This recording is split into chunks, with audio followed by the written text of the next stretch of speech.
Yeah, myself. I'll show you how to do it. Like I said.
We'll go one at a time, and we're going to start with Spencer Holbrook. Go ahead. Ryan, when you watch back over how Julian performed on Saturday, what were your takeaways? Did he grade out as a champion, and what did you learn about him this first start? Yeah, he did. He graded out over 80%. His adjusted completion percentage with a few drops was pretty good. So we felt like he took care of the ball, made some good throws. You know, I'd like to think that if we had made a few plays for him earlier on in the game, you know, maybe it would have gone a different direction, but I don't think he ever flinched. So good start, a lot of football to go, though.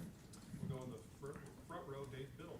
We were so busy asking you about quarterback battle and everything else. I don't think we asked you enough about the running back situation. Obviously, both CJ and James were going to play. You talked about that, but I thought James would be the starter, CJ would be the backup. What did CJ do to kind of earn that starting job?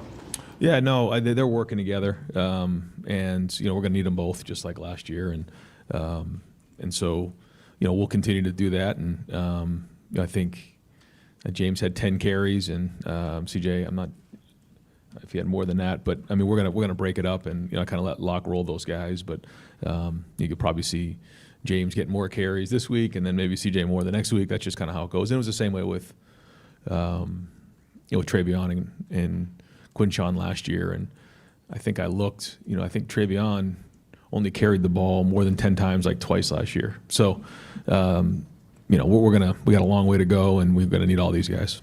Going to back, Dan Hope, Weather Warriors. Yeah, Kenyatta left the game on Saturdays. Any update on his health going into this week? Yeah, no, you know, real update other than, you know, he is working towards getting back to play this game. Going to the front row, Austin Ward. know that you never want to disrespect any opponents, but with Texas now in the past, it seemed like training camp was all designed towards winning an opener. With what you have with the next two opponents and then the off week, is there any way that you may or may not tweak practices to treat this like training camp, rotate games? How does this schedule and the way week one went for you change the next couple weeks at all? Yeah, well, I think to your point, that was the focus, and now we got to now grow. We got a lot of work to do, a ton.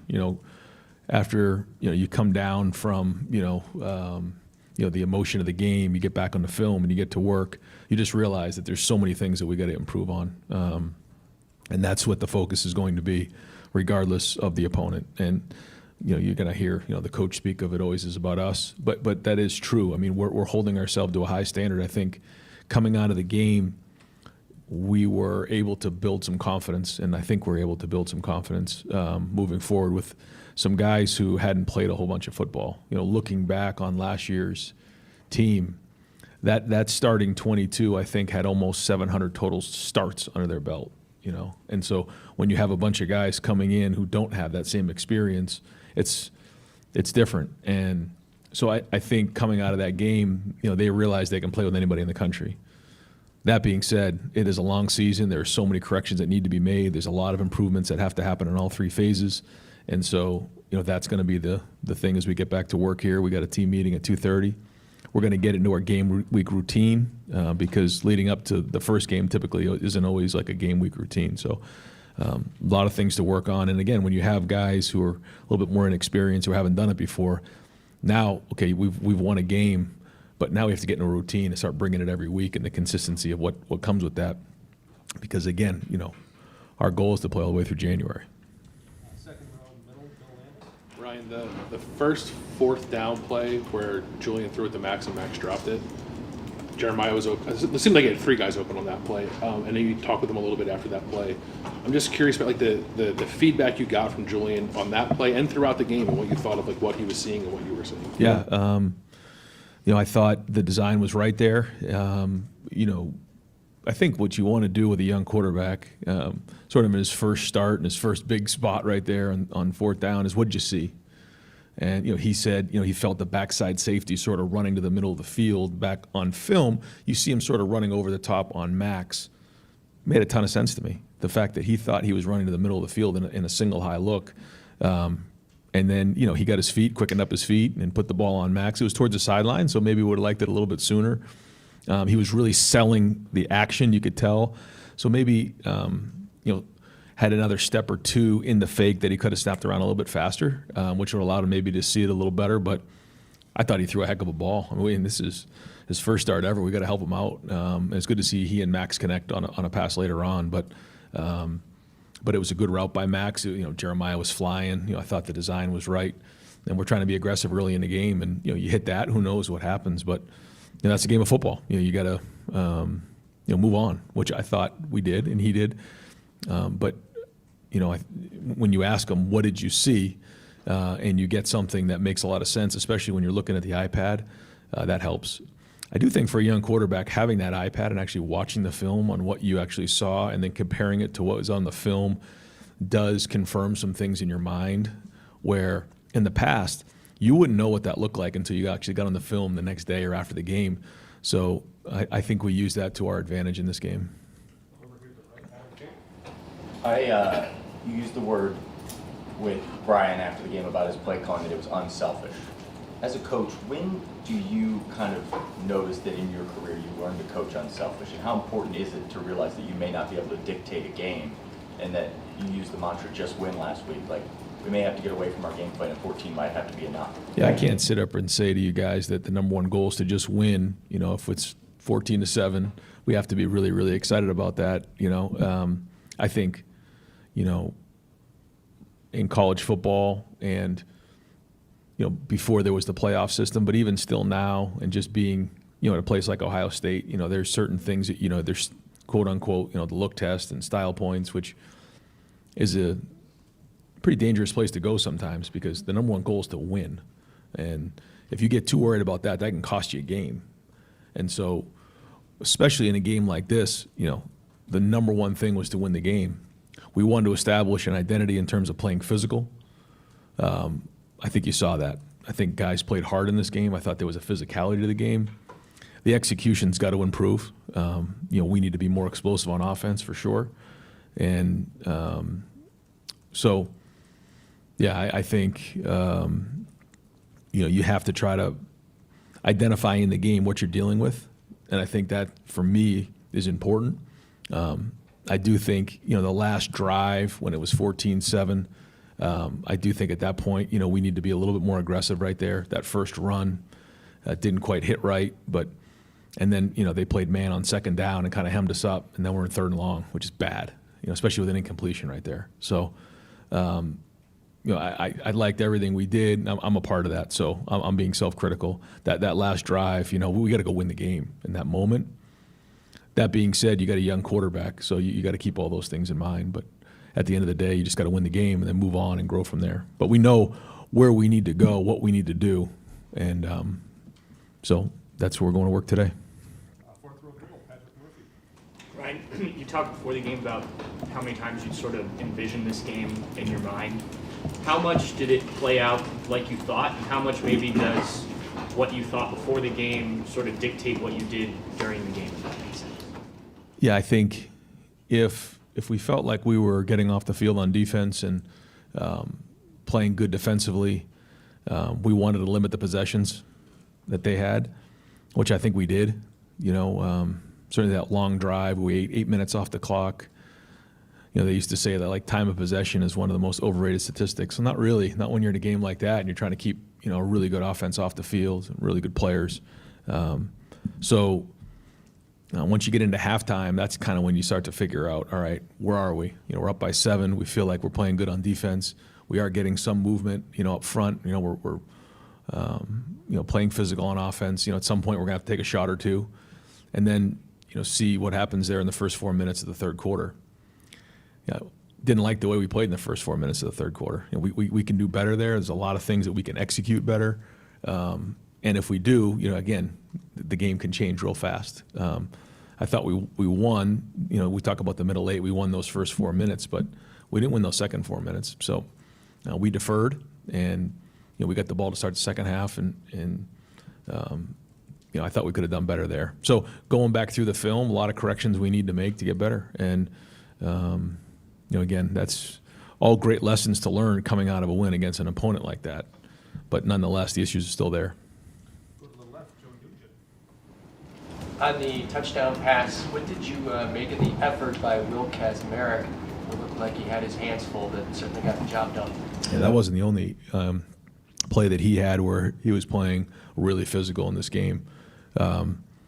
Will has really established himself as a really strong in line, on the ball tight end. And you've seen him make some plays down the field, catching the ball. And so that room is strong. You can see we played with multiple tight ends in this game. And whether it's he or Bennett Christian or Jelani Thurman, Max Clare, Nate Roberts, we feel like we have some guys that, we can build some different groupings out of. And that gives us a little bit of a change up there. So, but yeah, the strain on that play by a bunch of guys was critical. The guys up front, Will in particular, and then just Carnell coming back. And we talk a lot about those deep balls and the type of receivers we have is, the more air you put on the ball, the more margin of error you allow the receiver to come back and make a play or get a PI. When you throw a flat ball there, you got to be on the money, and you got to be exact. And when we're in those one-on-one situations, we've got to give our guys a chance. So we've got to put air on it. We got to give them a chance to go get it. Feel free to get out in front of them, make a great ball. But if you do and you miss a little bit underneath, these guys have a chance to make a play. It's exactly what happened. And for Carnell to make that spot in that moment was big for us, and certainly allowed us to go up by 2 scores and give us a little bit of room in the game. Second row on the aisle, Jeremy Birmingham. Ryan, you've talked a lot in the last month and a half about identity of this team, and I wonder if the Texas game is such an anomaly because of the long lead-in time and what comes after it. Do you feel any closer to knowing what the identity of this team is? Yeah, I think the first thing is what we talked about in preseason was the competitiveness, the grittiness. I think you saw that on Saturday, the way that our guys competed. I thought the way that we fought in the trenches, I thought the way that we tackled, I thought the way we blocked, I thought the way we ran, you could see all that. And that's a great start. Was it all perfect? No. Do we need to play even harder? Yes. The execution, the details, the fundamentals, like we got miles to go. It's not going to be good enough to where we need to go. But that's certainly something to build off of. And if that's going to be our identity, then we're going to have a chance. Were you surprised by the defensive execution as clean? I mean, from our vantage point, it was pretty clean for a season opener. Was it installing a new defense coordinator, all the other changes? Was that a surprise to you? Well, I think it was a very well thought out plan, but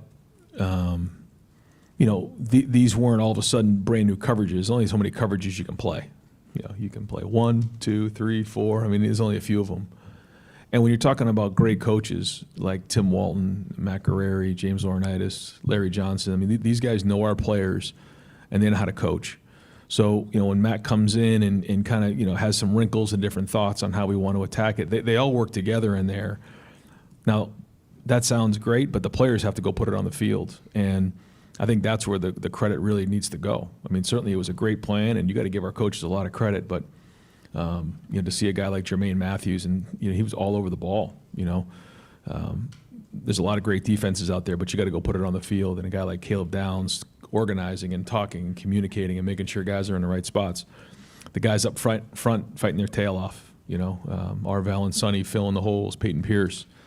So, but all that being said, we get done with this film, and there's just so many things to correct. So, but that's week one. With some young guys, but I think the thing that I was impressed with about the defense and the offense was what we saw in practice showed up in the game. That doesn't always happen, but it did here.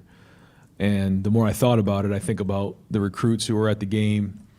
I think about the fact that some of these young players were with us for those 2 weeks in the Cotton Bowl and the national championship. The transfers who came in were with us. So although, and then the guys who were in the program who maybe weren't starting, but they were getting a lot of reps, they were able to see what it was like. They saw the preparation, they saw the stage, and they obviously visualized themselves in a stage like that. And then the first game, to see that translate to the field was a good sign, because it doesn't always happen that way. Jalen McClain looked like he had a terrific game. I mean, he was in the battle, obviously, with Malik. What would you want to say about his performance and what kind of impact he can make? Yeah, an excellent start. I think he works well with Caleb. I think that Caleb's helped him build his confidence at a young age. He's a good tackler. He sees things. He plays downhill. He's fast. Makes good decisions. Plays on special teams at a high level. So he's got a bright future ahead of him, and a real good start and a big spot right there. Because again, like you said, there's a guy that maybe people aren't talking about a bunch, but he hadn't started. He hadn't played a whole bunch of football. Maybe he had one start, but not many. And again, to play against that style of an offense early on, that's got to build confidence going into the rest of the season. So we're going to need him. He's going to be a big part of this thing. Coach, the saying goes you make the most improvement from week 1 to week 2. Do you subscribe to that? And what's at the top of the list this week? Well, I think the reason why people say that is what we were talking about last week, which is you make certain assumptions about players, about what it's going to look like, and then you get into the game and you figure out if your assumptions were accurate. There were a lot of things that were what we thought they were going to be, but then a lot of things that didn't happen. So we've got to get better at those. And when you play against a matchup opponent like that, you find out. You get to see on a punt return a guy competing against a really good player across the ball, and there's just a lot of things there. So we got to clean some things up on special teams for sure. We have to fundamentally just across the board, we've got to get better. We have to continue to work on sustaining high levels of play throughout the game. We have to attack the football on defense and create more and more turnovers. On offense, we need to be more explosive. We need to get to the second level and make guys miss, or get to the second level and block them on the perimeter. We need to, space out the passing game. I could give you a list a mile long of things we need to improve on. So, but we got it, and that's what the focus is going to be this week. Coach, the offensive line didn't allow a sack, and they give Julian a lot of time against good defensive front. How did those guys grade out, and how would you assess their performance? Yeah, I looked across the field before the game, and that is a good looking front. And I thought for Austin starting, at left tackle, Phil right tackle. I thought Carson, Luke, the guys. I thought they played well. Was there some inconsistencies? Yeah. Was there some looks that they gave us that we weren't prepared for? Yes, for sure. I thought they had a good game plan coming in and did a nice job. But I thought if you just watched our play, you watched how hard we played, there's something that we can build off of. And I think watching their reaction after we scored the touchdown on 4th and 1, watching the way they were finishing plays downfield, there's a grittiness to that group that, again, is a great foundation. Second row middle, Ryan, NFL season starts this week with NIL and rev share and all the ways that players can make money now. How much does NFL development and their chances to make money at the next level factor into recruiting still? And how do you feel you guys are doing in the NFL development part of this program? Yeah, I think when you look at the development of our team, I won't compare it to other programs, but I'd put it up against anybody in the country because not only it's one thing to make it to the NFL, it's another thing to stay in the NFL. And that, to me, is where we've done a great job here. And, it's Coach Mick, it's our program, it's our schedule, it's Ohio State. It's playing on the stage. It's understanding how you handle yourself. There's just a certain level of expectation here in terms of performance on the field, how you handle yourself off the field, not, staying out late and running the streets after a game. Like, we got to get to bed. We got a long season ahead of us.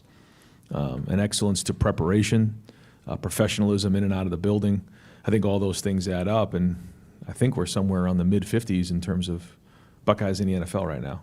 Maybe there's other teams that have more, but the guys that we have, you're just really proud of what they've done. And you see some of the guys, that have been in the NFL now going on, a decade, and then you have some of those new guys who are really excited about making a difference. But the feedback we get from our players is that when they get to these clubs, they're ready to go because of the structure here, how we do things. The stage isn't too big, but just also understanding like the offensive scheme, the defensive scheme. You're going to be in an NFL style offense, defense, and special teams when you're here at Ohio State. So, and you're going to be coached that way. So all those things add up to guys doing well once they're there. And when you talk to NFL personnel, they know what they're getting when a Buckeye goes on their team. And we've just got so much great feedback about our players year in and year out. I got time for just a couple more. We'll go to Steve Beans. Quarterback battle, #1 team in the country, week 1. You're trying to find new leaders. There's just a lot of new, and because of that, maybe it wasn't easy to find an offensive identity when you're focused on all of those things. You're talking about you want to see a little bit more aggressive. Do you almost, regardless of who the opponents are the next 2 weeks, from Hartline, from Julian, do you want to see a level of aggression from them and maybe how they approach these next 2 games, even if it, whatever, regardless of what the score is going to be, just so you can start to build whatever this team is going to look like with Hartline as a play caller and Julian Sand as your starting quarterback? Yeah, I think we all want to be explosive, and we need to create more explosive plays. But when you really look at the way the game played out, when we didn't convert the 3rd and 4th down at midfield, then we get pinned inside the 10-yard line. And if we're not, in those moments, going to be aggressive down there, it's a long road to score a touchdown all the way down the field when you have a young quarterback where, you're pretty much trying to keep the ball in his hand for a short period of time or trying to run vertically against a team that has very good team speed going sideline to sideline. And so we found ourselves backed up a lot. One time on a 1-yard line, and when you're in those moments, you have to be very, very careful with the football. And you get a little limited in what you can do with this type of defense, with this type of quarterback, with everything going into play. Then you look at, sort of how methodically we played the game. I think we only had 4 possessions in the first half. Possessions were limited. You add all those things up together, that's what you got when you have a couple early drops. We did have a penalty, and then there you go. Late in the game, we had one drive where, we on purpose wanted to eat up time. I think we ate 4 minutes off the clock, got a first down. We were really moving really slow there. So that's really what played into the game. Now, like you said, moving forward, yeah, we know we have to be more explosive. Yeah, we need to get the ball out in space and do those types of things. But that's all part of the journey with this group. And the first goal was just win the game and find a way to do it. We've got time for two more. We'll go to front row, Joey Kaufman. What led ultimately to Phil Daniels getting the start over Ethan there at right tackle? What did he do to show you that he could start over Ethan, and then is that plan moving forward? I think Phil coming out of the game and Austin, both were the first starts here, playing against a really talented, edge rush guys and Simmons and Moore and the guys that they have. It was good. To answer your question, it was consistency. Yeah, I think Phil plays with an edge, and he's been very, very consistent at that position. Ethan is still going to be an important part of our front, and right now, he's kind of swinging between right guard and right tackle, and so he'll continue to play, and we'll keep working through those things. But in this game, we thought that gave us the best chance to win. Wrap it up with Cameron T. Robinson. Brian, it seemed like Matt did some different things with his front than maybe you guys had done in the past couple of years. When you, from an offensive perspective or offensive play call perspective, when you already have to come on the field and say, where's Tatum Downs? When you can also mix in a guy like Arvell who did so much, how much more difficult does that make it for quarterbacks and offensive coordinators who know what you guys are doing on the front? Well, those two guys in particular that you mentioned both have versatility. Arvell, but you look at Sonny, then you look at Caleb, and you see guys who can do multiple things. Then it becomes harder to recognize how you're being attacked. And I thought Texas did a nice job, with some of their guys and what they were doing, very similar. But yeah, the more versatility you have, then the harder it is to peg down what exactly is going on in that play. And I think our guys take a lot of pride in being able to disguise looks pre-snap and then give different looks post-snap, which again is all good, but you got to execute them. And the coverage and rush have to work together. I thought the coverage was very good. There were some things we got to get better at, but I thought we did a nice job of for the most part keeping the quarterback in the pocket and not letting him just get out of there. He did have a couple, but you didn't just see wild rush lanes, and that's unselfish as well because you did see some drop 8 where you saw some guys in coverage. They're not in that moment rushing the quarterback, and then you saw some guys push the pocket and sort of hold their lanes as opposed to just wildly running up the field after the quarterback. That was all part of the game plan. And so, when you're unselfish and you're not worried about your statistics, man, you can play great team defense. But that takes a bunch of buy-in from everybody. And so we're going to need that moving forward based on what the game plan is going to be. All right, Coach, thank you. All right, guys, thanks. Yep.